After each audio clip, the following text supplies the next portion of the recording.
Let's get to the phone lines. Very patient everybody's been. Let's get to line 3. Sandy in Middle Georgia. Sandy, you're live on the John Fredericks Show. I am live. Wow, that's incredible.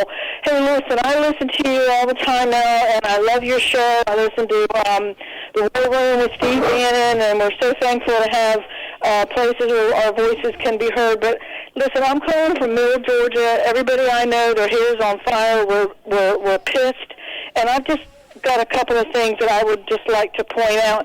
I want to know why I have to have a senator from Missouri stick up for me in Georgia. It's beyond comprehension that we don't have any more representation in this fraud than we do. And I'm like everybody else. I'm so mad at Kelly Loeffler and David Perdue for not saying anything about it, regardless of what they think their future in politics is. It's beyond comprehension. So I'd like to just say that. I'm going to try to contact their campaigns, but there's no phone number. You just maybe tweet, and it may not, mean anything. I don't know.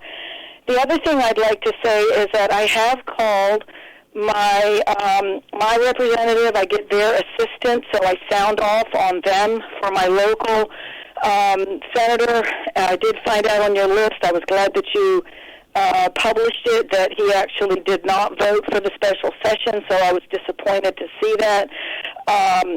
The other thing is I've tried to call Ralston's office. It just rings and rings and rings. You try to get through to Kemp, and it just rings and rings and rings.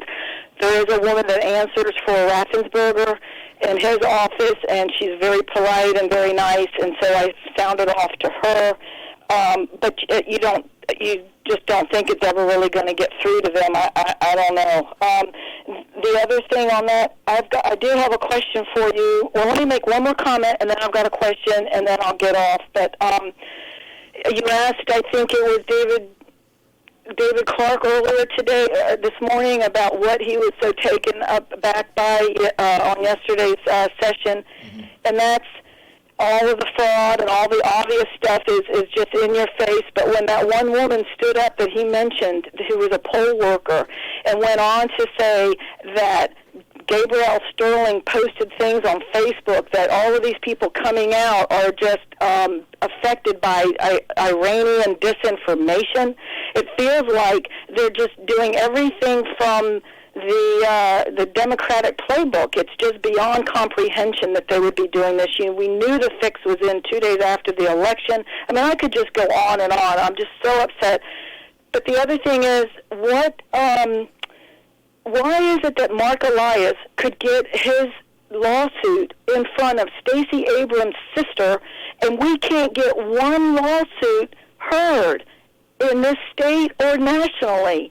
So can you please, and then I'd like to know who's got some idea of what is the corruption behind all these people for them to fall in lockstep and lie about the fraud. So I'd like to go ahead and just hang up and get off, and can you just address some of that, and I appreciate it very much. Sandy from Middle Georgia, wow. Sandy, I understand your hair is on fire, I get it, and a lot of people are pissed that call into my show, and they should be. It's a lot to unpack, so let me just hold this over a second. Let me get to two of her statements, Derek, before we go to the music. Number one is Sandy is right.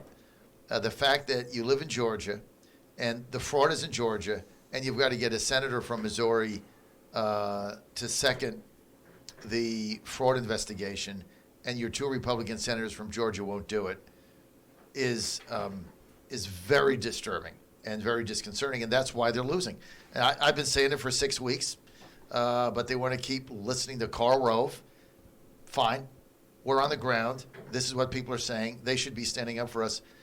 And wow, what a great point on Stacey Abrams. We can't get one hearing, and yet Mark Elias is able to shop Stacey Abrams' judge sister to get his lawsuit upheld, and we can't even get a hearing. Unbelievable. Sandy, you're right. I have the best callers in America. I keep telling that to Bannon. Every time he takes calls, he says, you have the best callers of any show ever in the history of the United States. Look, deplorables aren't a cheap date, right? We get it. We're very, very smart. and we're just not going to take this anymore. Sandy, thank you.